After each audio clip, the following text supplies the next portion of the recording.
makibahagi sa aming balitaan. I-like lamang ang aming Facebook page o di kaya i-follow nyo kami sa aming YouTube channel.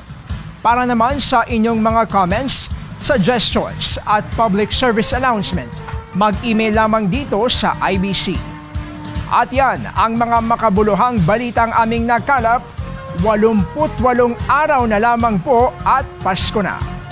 Muli kaming magbabalik bukas. Maraming salamat, Pilipinas.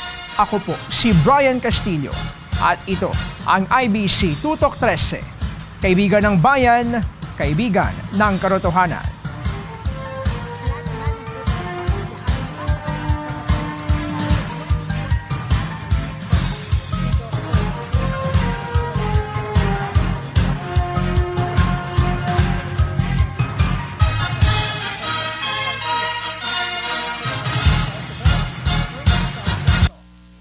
Wala pa ring opisyal na anunsyo ang Liberal Party kung sino ang patatakbuhin nila sa pagkapangulo at vice.